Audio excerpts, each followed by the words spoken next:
Everyone has a bright light inside of them that deserves to be seen by the world. That's why it's time to shine the light on the extraordinary who are accomplishing phenomenal things. This is the Shine Out Loud Show with Lillian Ogbogo. Good evening, good afternoon, good morning, wherever in the world you are. Welcome to another episode of the Shine Out Loud Show with me, Lillian Ogbogo. Now, I seem to have spent this series finding incredible women to interview, and tonight is no different. I have the fantastically amazing body doubling Femprenuer who has gone from foster care to, as she put it, the $1 million Rolodex in terms of her contacts and the businesses that she creates and works with. This is a woman that works with other business to show other fempreneurs to show up and step into the world in the most powerful way they can. I'm talking about Ungenita Prevost. Hi, Ungenita. How you doing? I'm doing great. Thank you for having me. Oh, you're welcome. Now, we were talking in the pre-chat saying I'd wanted to interview you for like a year and a half, and LinkedIn being LinkedIn had its moments and it didn't happen. So I am so glad to have you on the show today. I'm excited to be here. I love this. I'm ready. Awesome. Now, for those who don't know you, you are a Hollywood stunt double. You are a fempreneur. You have gone from foster care, homelessness. You've gone through all sorts of adversity to the woman you are today. So there's so many things to unpack. When you think of yourself outside of your business titles, outside of everything you've experienced, who are you?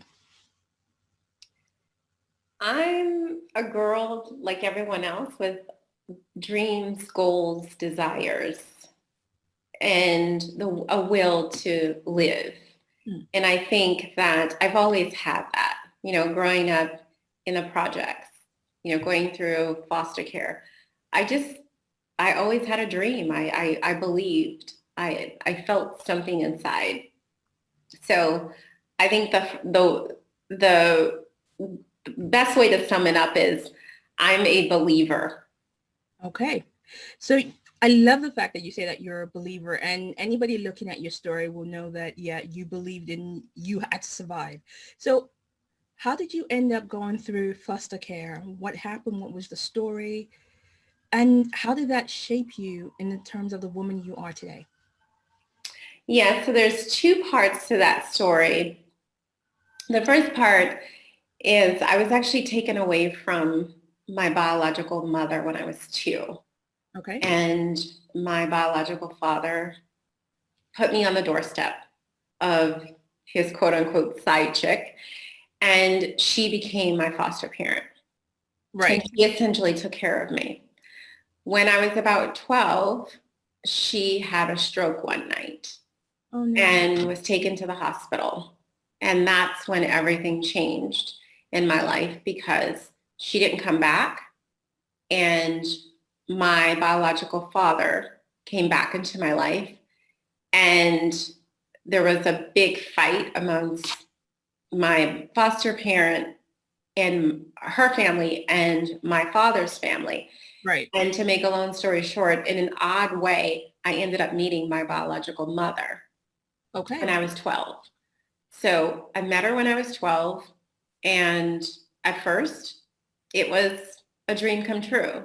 I thought, wow, this is my real mother, because I had issues growing up. I didn't feel that I fit in.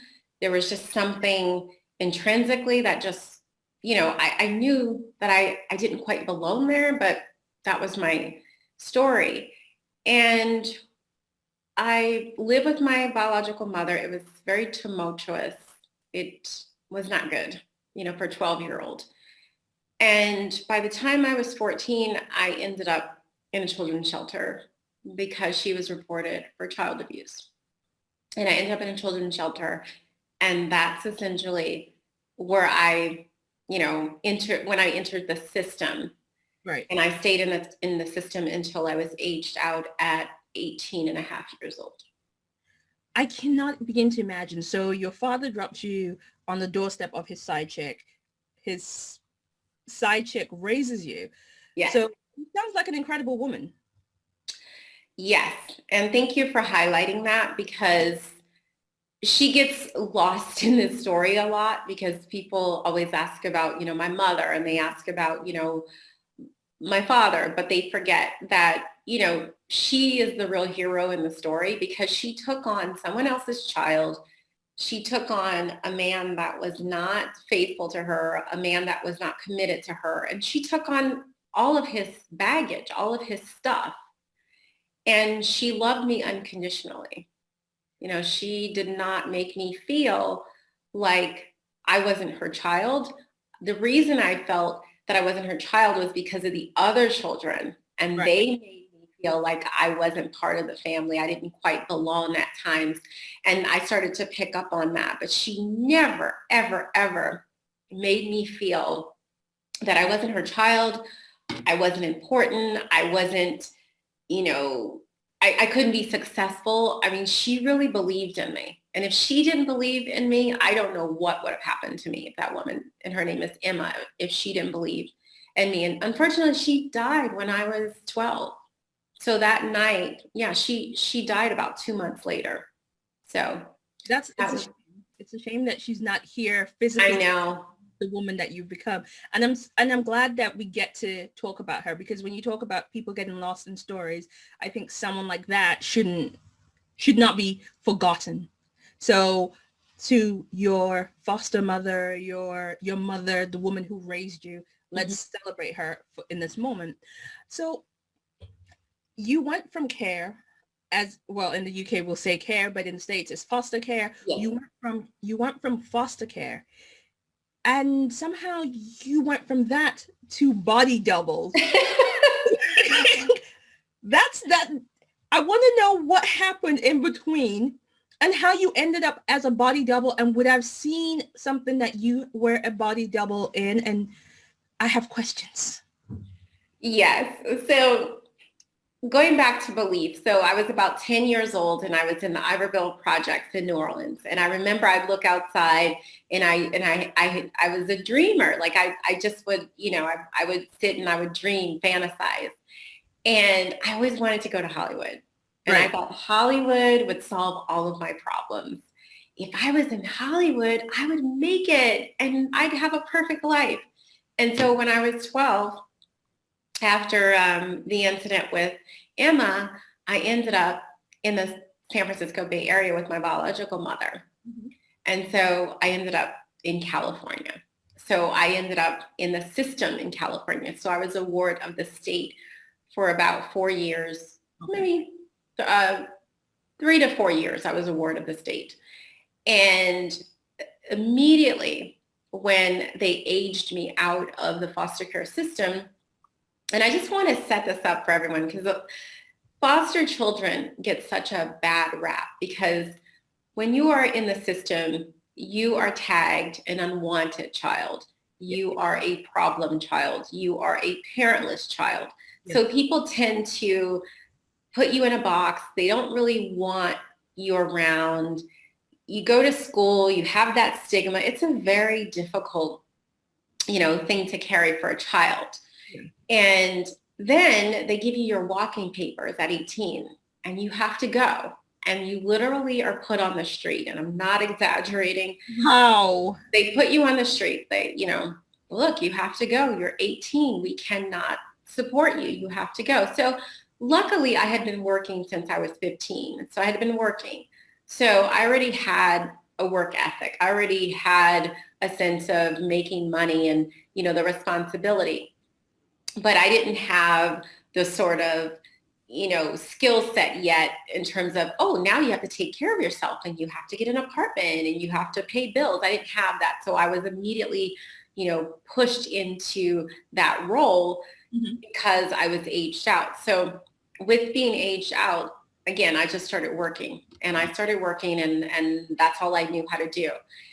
And I wanted to work in the beauty and fashion industry. So I was already taking jobs as a fashion merchandiser. I was really good actually at building teams. I worked at a store called Wet Seal. Okay. Then I worked at the body shop doing, sort of makeovers and skincare. So I received a grant from the state of California to go to beauty college. And I have to say, I enjoyed every second of beauty college because I was able to play with makeup, skincare products, do makeovers, you name it. I loved it.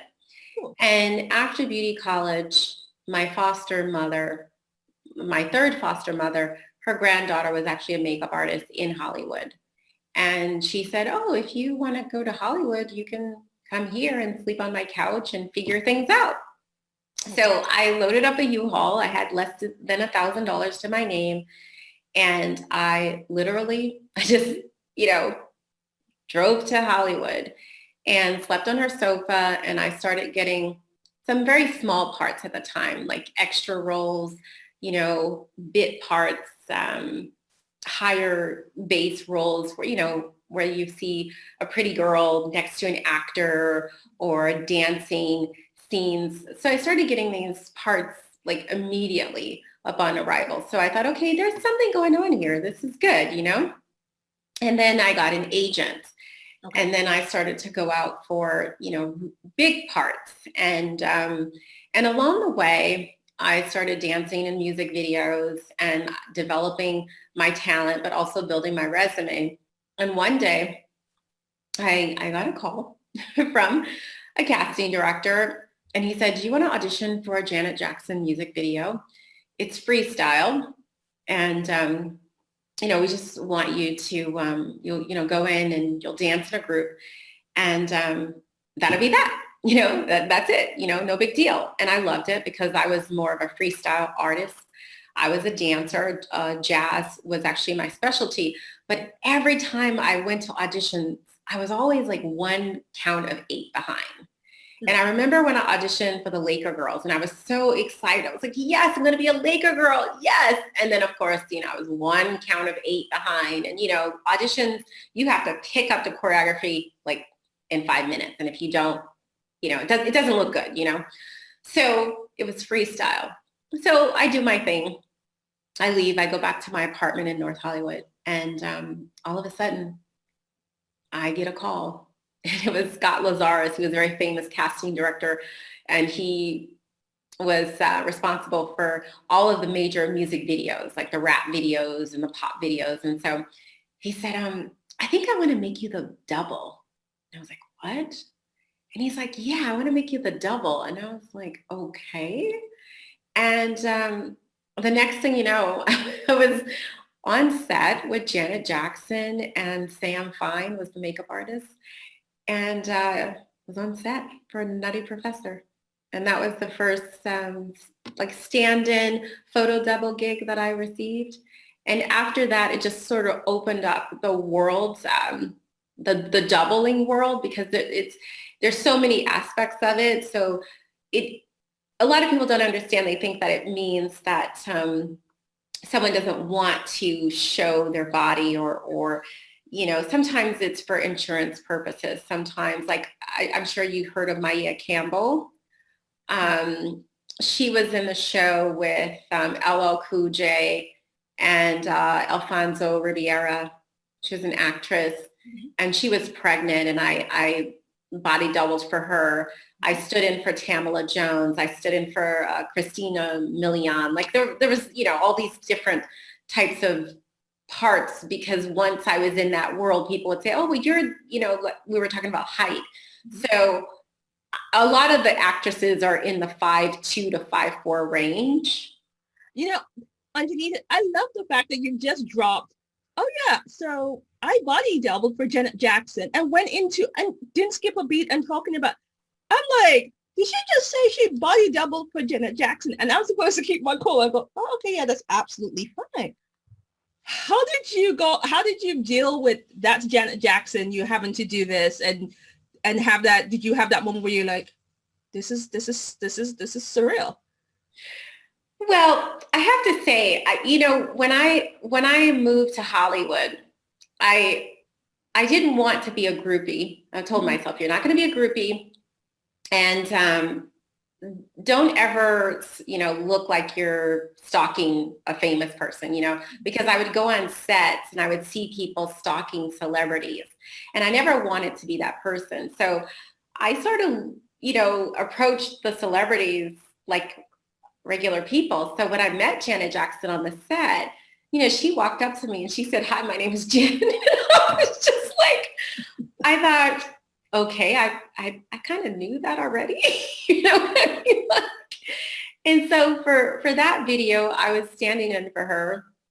And then we were doing some pickup shots. So in the video, you see hands and feet morphing. So she's lying down and then she morphs into like another scene, and her nails and hands, and then she puts on her clothes and then dances out the room. And so those were the shots that I did for that particular shoot.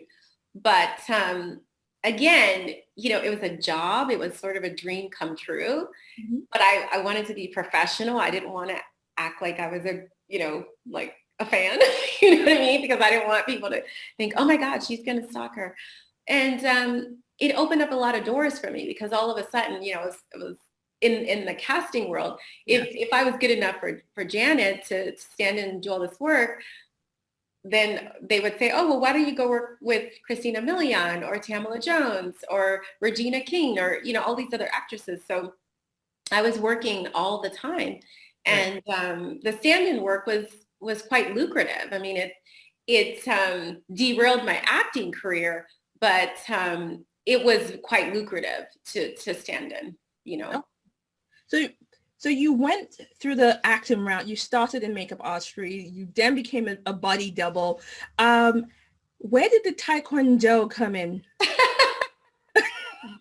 You're bringing up all those juicy moments in my life that other people forget about. Well, actually, Taekwondo came about because I was a dancer, obviously, and I sort of retired. I remember when I retired from body double work, I kind of, said, okay, I'm not going to do this anymore. I want to go into business, and I wasn't dancing anymore. And then I just naturally, gravitated to Taekwondo because it was sort of like dance. It was really vigorous training, hardcore, which I love. And then I started doing that, and I started, advancing in ranks, and I think I ended up with a green or a blue belt. I can't even remember. I think from what I read, you have a green belt. So for me, I was like, oh, wow. I was like, this is a woman I need to talk to. I know, people, it's so funny because when I think about it, I mean, it was a big deal. Back then. It was a big deal, but now I'm like, oh, whatever. It's like, oh, been there, done that. I can do a sidekick, okay. If I have to. Good to know. So Dark Alley, you are the one that I'm coming to. I know karate, but I also know crazy.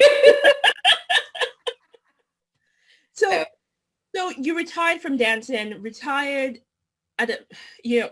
and when we say retired from dancing, can I ask you how old you were when you retired from dancing? Oh gosh, I was about 28. Because here's the deal. Okay, this is what people don't understand about Hollywood. Hollywood, the goal is to make it by the time you're 27, because there's a lot of age discrimination. It's the reality of it, right?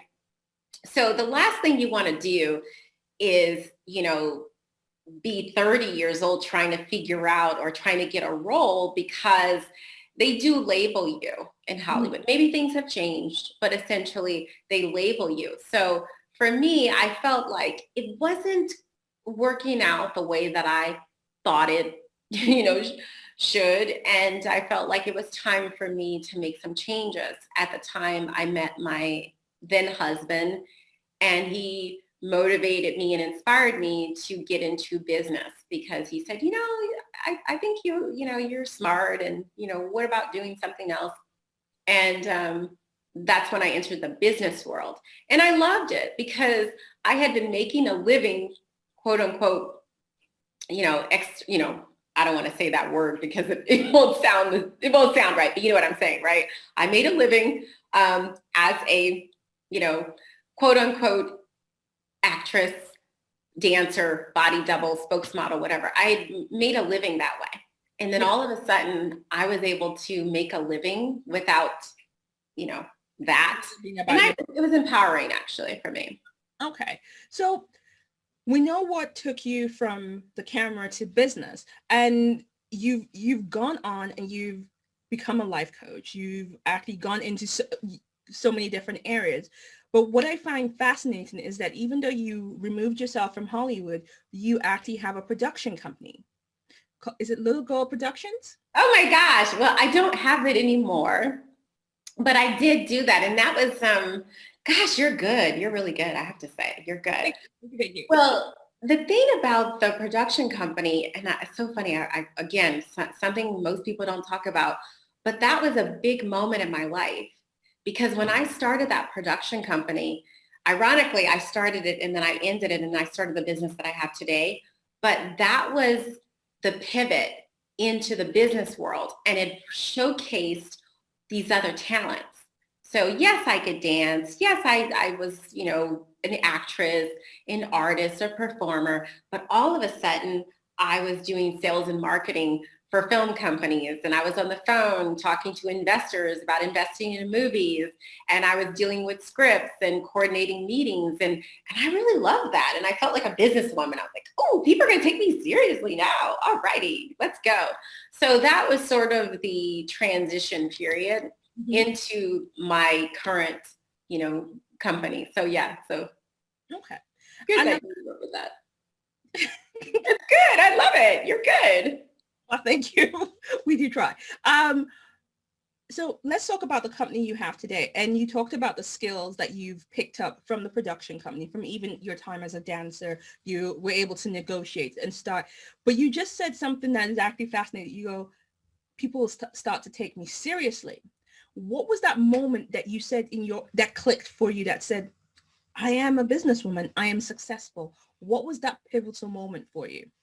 I was in production, and I was at production meetings with men and very talented women, very educated women. And I brought something to the table.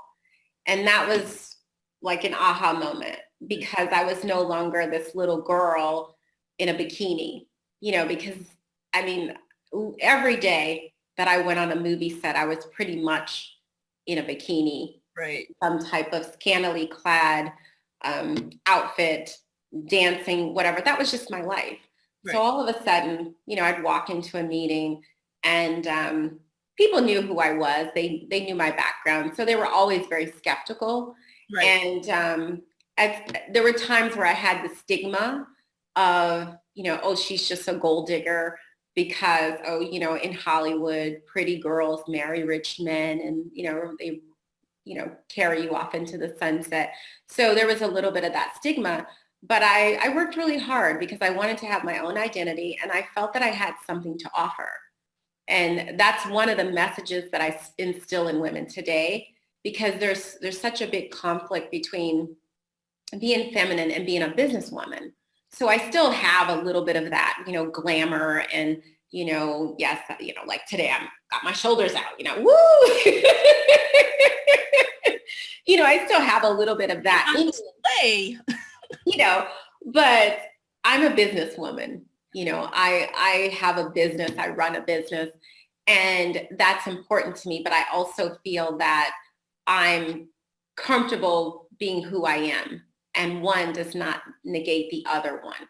And I want women to really understand that message. So if you see a woman walk into the room and she's really feminine, don't judge her. Don't assume that she doesn't have anything to offer because she's wearing a dress, or her hair is big, or she has false eyelashes on. Like, don't make that mistake. Yeah, you said a mouthful, and we haven't even jumped into those questions that are going to deal with that, because I think there's something about, you've touched on a couple of things. First of all, you touched on the fact that you had to recognize your own worth. Yes. Outside of the identity of being the video girl, the video chick. Yes. You said, no, that's not my identity. That's my day job. This is who I am. Yes. And so that takes a level of self-work to get to that point of going, there's something else here. Yep. So let's talk about the business you have today, and what I want you to give our audience your full brand name, and then you tell me why you decided this was the brand name for your business. Absolutely. So I wanted to add this because I forgot to make this point, but I think body doubling, even though I don't talk about it a lot, this is the point that I want women to get, because in show business, you go into show business, it's all vanity. Yeah. And it touches, it pulls on your self-esteem, because even though you're a pretty girl, you're attractive, every day you walk into a room and you see, 100 girls and they all look like you. And then you start thinking, oh, well, I love her hair, or, oh, well, maybe her legs are better than mine. And, oh, she's skinnier. Oh, I kid you not, and I remember early 20s, there were some moments, where I felt uncomfortable because you're constantly being judged, right? Yeah. So then when I became a body double, and I would, go and stand in, and I want to say this because people often ask, working with Janet Jackson, she was by far the nicest, most respectful person that I worked with. However, I stood in for some actresses that weren't very nice. They were intimidated. They were very catty. And that taught me that they have their own self-worth issues. Yeah. Because I remember, I won't name her, I was on a TV show and I was standing in, and I'll never forget, she was making, I don't know, like 10,000 a week. I think that's what the producer said. She was like 10,000 a week. Okay. And I was making like 500 a day. Okay. Right. And she wasn't nice.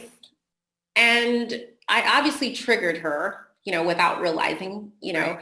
And they said, oh, well, it's probably because she's prettier. She thinks you're prettier or whatever. That's subjective, because some people would probably say that she's prettier than me. That's fine. But the point is, she was not nice. And I started to meet women that were not nice to me. And there was this cattiness on set. And I thought, oh my gosh. Wow. So how did you handle that? I think that's when I started to gain more confidence, because I thought, well, if they're intimidated by me, then I must have something good to offer. Like, oh, okay, well, wow. Because again, like, think about this. She's the star. I'm just the stand-in, and I'm making, 500 and she's making 50,000. Like, why are you mean to me? Like, I'm going back to my apartment in North Hollywood. I'm hoping that I get a gig, next week, and you have a career. Why be mean to me? Well, again, I think if you, from the woman you are today, looking back at it, it could be a couple of things. I mean, the fact is, we've been taught that we have to compete for everything. Yeah. And the resources that are available to us, especially women of color, are exactly limited. So if you got what you got to fight for what you have. So I don't need anybody prettier than me, slightly better than me, to be in my space and shadow me. And then all of a sudden my stuff is gone and you're the one making the 10,000 a week. Yeah, exactly. Sad, but true. So let's go to the business today. The business you have today. What is the business? And tell us the name of the business, please. So the name of the business, I like to identify the business via the brands, because I've evolved over the years. So I have SellingINStilettos, which is my main brand. And then I recently launched FEMME 500, which is the new brand that you'll probably see everywhere, because it's my global international network and feminine leadership club. And then I have $1 Billion ROLODEX, which is my soon to be released podcast. So those are the brands, and everything that I do is essentially centered around feminine leadership. And I teach women the tools, the systems, the strategies in 3 core areas: sales, communication, and networking, because those were the 3 skills that I essentially are responsible for me surviving and thriving. And, when I was aged out of the system, I had to learn how to sell myself. I had to learn how to communicate to get a job. I've never gone to college. I had to learn how to network to, meet people. And again, even the Janet Jackson gig, that was via networking, because my agent at the time did not want me to go out for music videos. So I was networking. I met the casting director. I said, I'd love to, submit for music videos. And then that's how I ended up at that opportunity. And that's incredible, because that's an area where we as women seem to be a little hesitant on. I'll use the word hesitant very loosely. Some of us just feel like we suck at it. So from your experience, why is it that we as women, and I'm jumping around my questions here, but why is it that we as women are afraid of actually getting ourselves in front of other people and doing that networking thing? What is it about networking that we find so scary? I think networking brings out all the flaws.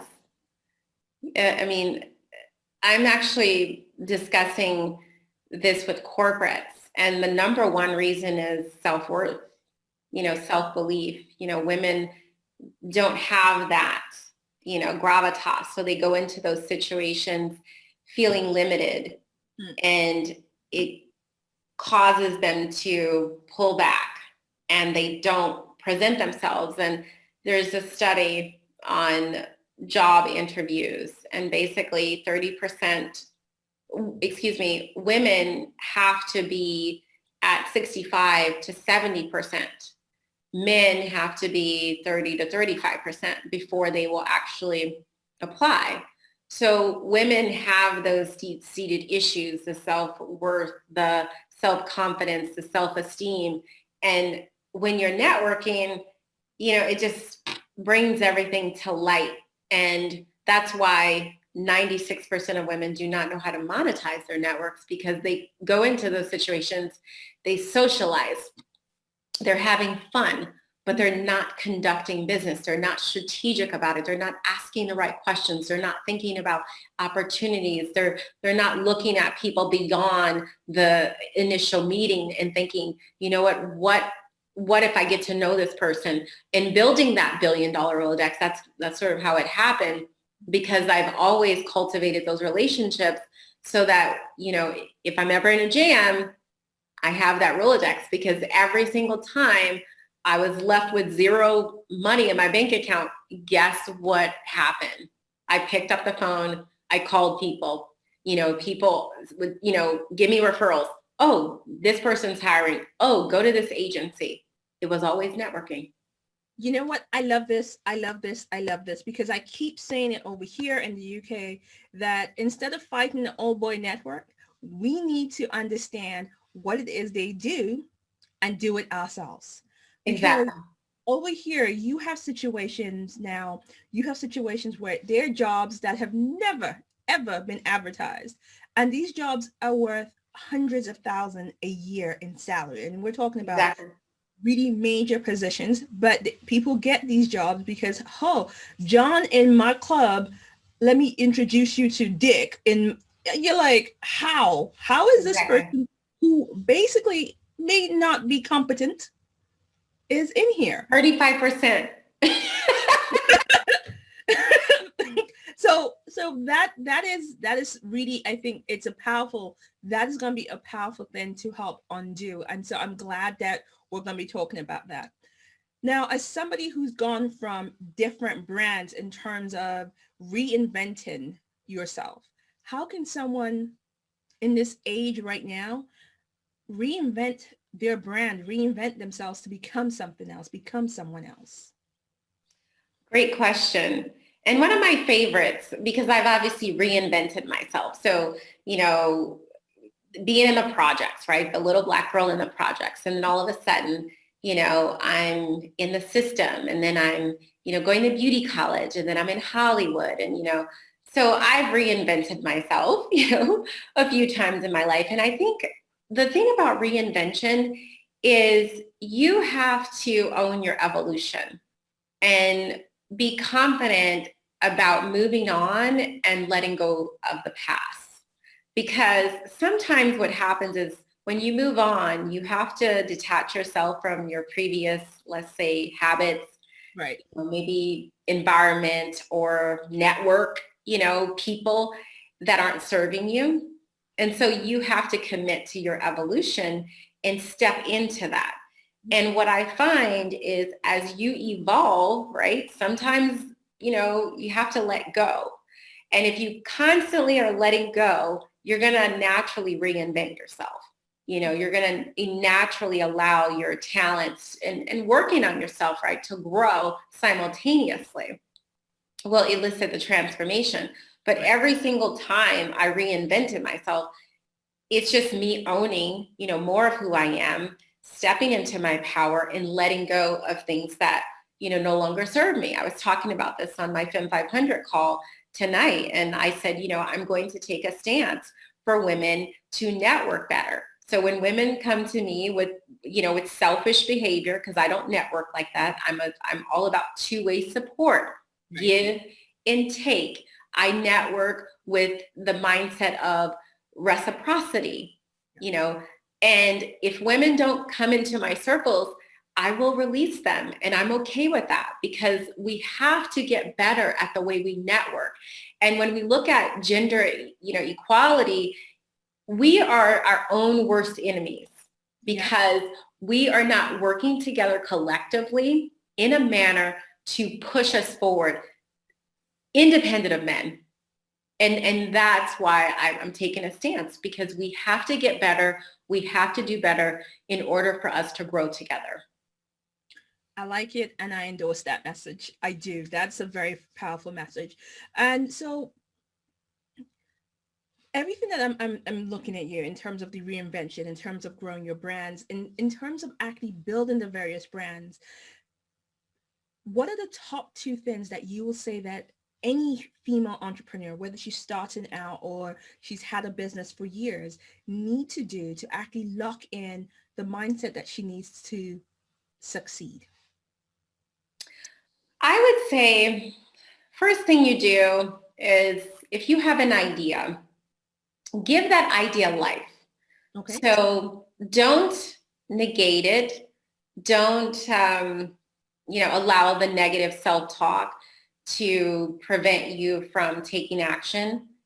Give that idea life. Write it down. Right. Put it on a sticky note, whiteboard, vision board. Give it life. Mm-hmm. The next thing I recommend is doing research. I'm a huge component of research. That's why, I use statistics all the time. So I'm always, quoting stats. It's important that you do your research. You understand where the market's at, where the market's going. You want to position yourself so that you're ahead. You're not falling behind. Right. And I think sometimes people jump on trends too late.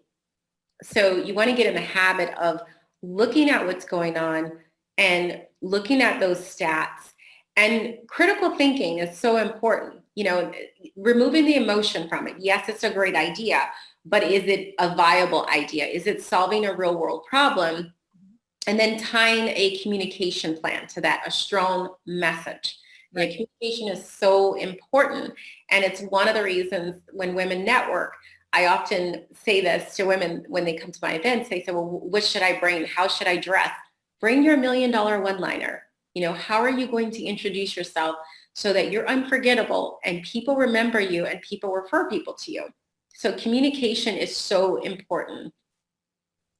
Okay, so communication, do your homework, give your business life, write it down, give it birth, do not allow it to be squelched by the self-talk. And make sure you're solving a real world problem. Okay, all right. So I love this. So we've talked about the brands that you have, but then I'm curious, there's something that I read about and I'm like, what is push on pennies?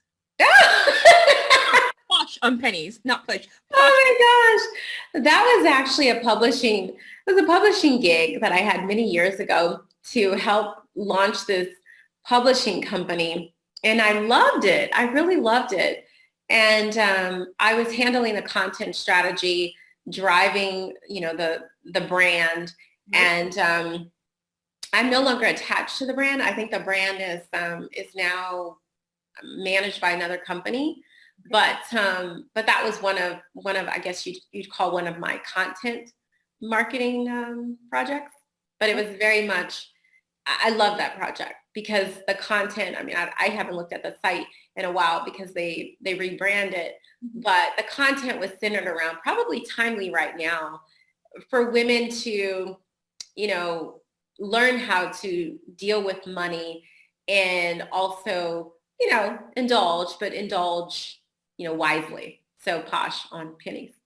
Okay. All right. So I was curious, and it's like, okay, I had to remember to ask because I wanted to know. No problem. No problem. You're so good at the research. I have great help with this. I love it. She's so good. Awesome. Thank you. Thank you. So you do quite a lot, and you're bi-coastal, not even bi-coastal, you're between countries, between the States and the UK. How, with everything that you're doing, how do you balance your time? Well, right now I don't have a choice because we're in lockdown. So we're in lockdown. So it's actually been quite peaceful and productive because I'm in one place. I'm not, moving around. Even though I loved my life and travel and going to different events, this has allowed me to center and focus. Okay. And I find that I'm actually producing projects that I sort of tucked away because now I have the time to produce them. So it's actually a good thing. But I think balance comes from you making the decision that you want balance in your life, because there are days where I just love to work on my business. I love, what I do. So I will work late because it's my choice. But then there are days where I sleep in and I have my pajamas on until 2, and I'm just hanging out and I'm not doing anything, So I think you create your own balance, and balance looks, different for everyone else. But I definitely don't have a 9 to 5 schedule. I will tell you that. Very difficult for me to do that. All right. So I like this. And I like the fact that you're honest. You're like, some days, me, the pajamas, we're working together. And yeah. I think London everyone went through that whole, we're just going to live in pajamas during the lockdown. So I have those days. And you know what? And also because London, this, right? Because of the climate. And so it just makes you feel cozy and you want to stay in, versus when I'm in Los Angeles, I wake up at 6, I'm out the door at 6:30, it's 75 degrees. I'm like hopping in my car. I'm like, yes, where's the gym? And London is like, it's foggy and cold. I want my bed. Exactly. Yes. Yeah, London is, the only time I'm in London during summer, and then we have a heat wave, and then I'm begging, I'm like, somebody give me an air conditioning, please, air conditioning. I love the heat wave this year. Let me tell you, I loved it. It was only like, 12 days? Okay, now I know you're not a Londoner. So you see, it's 12 days to you. For us, it felt like the center of hell had opened up and taken up residence. No. We're not used to these levels. We're like, I loved it. I was like, I love the sunshine. I love the heat. But after a while, when you're like, I can't sleep, I can't eat, I wake up, I'm angry and hot. It's like, it just stopped working. 12 days. 12 days. Like it's only 12 days. I'm like, no, center of hell. It was too hot. So we've come to that point of the show where we talk about our so loud moment for the week. And this is where we get to celebrate a person, a thing, whatever it is that you want to celebrate. So who would you like to celebrate, or what would you like to celebrate, Ungenita? You know who I would like to celebrate? Tell me. I'd like to celebrate, gosh, there are a few people. Oh gosh, this is tough. You can celebrate more than one. Okay. So, because you mentioned this, I'm going to do this. I've never done this. I'm going to celebrate Emma Glass. And Emma Glass was the woman that raised me unconditionally and is really responsible for me being here today. And yeah, I'm going to celebrate her. I was going to actually, name someone else, but I thought, you know what? Because you mentioned her, and that really touched me that you mentioned her, because she's the hero in the story. And she's no longer here, but I do feel that she watches over me, and she's that angel. So that's who I celebrate. That is very powerful, and that's very awesome. So to Emma Glass, the woman who was instrumental to making sure that you believed in yourself, who helped raise you, who loved you unconditionally. We celebrate her today. Yes. Amen. Thank you. You're welcome. You're welcome. So before we end, and I try not to do the Columbo thing with one more question, and I always fail. What is new for you? What is coming up? What do we have to keep our eyes out for? And yeah, we'll start with that. And now I have one more question. Sure. So FemmeGlobal500.com. That's the Feminine Leadership Network.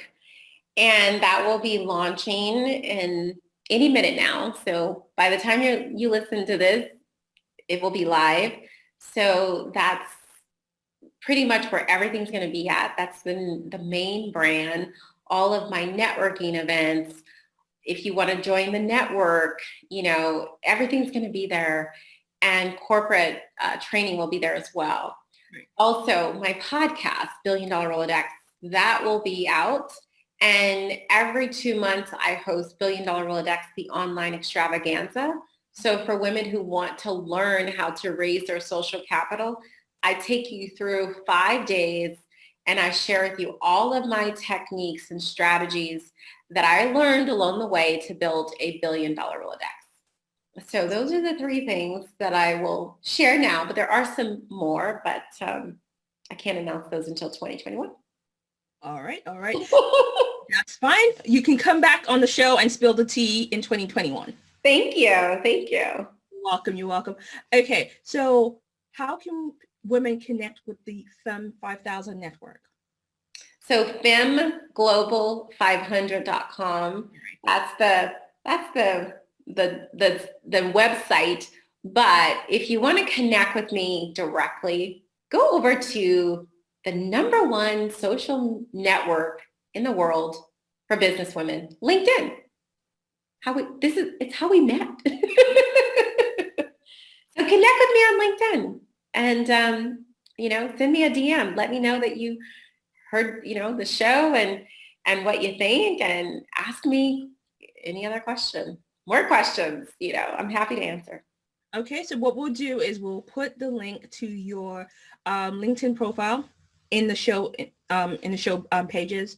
And any other links that you would want us to add as well, we'll add them as well. We'll add the FEMME Global as well.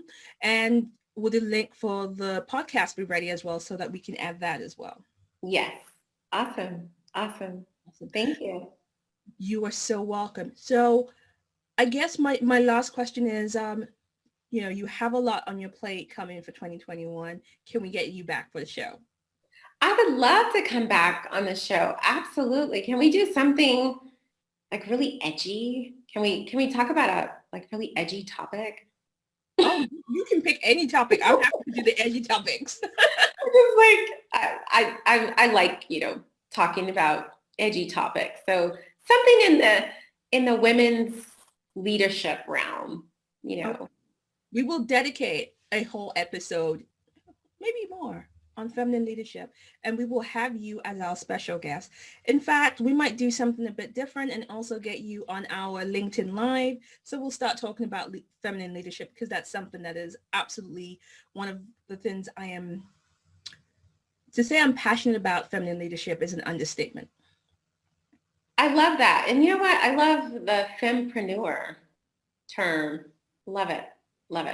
Thank you. So Folks, it's a wrap. You have heard Ungenita Prevost, her story and her evolution, and where she talks about you need to own your evolution in terms of your brand so you start stepping forward. But not only that, is actually walking into a room to actually realizing your worth. And do not wait for other people to define your worth, because they will define it based on their own perspective. So you know what to do. Give us a like, share the show, send us to your grandma. She can listen. Just show us some love. But most importantly, go and find Ungenita and find out more about what she's doing. And let's make 2021 a very successful year for us as women. Let's do it. It's a wrap. Bye.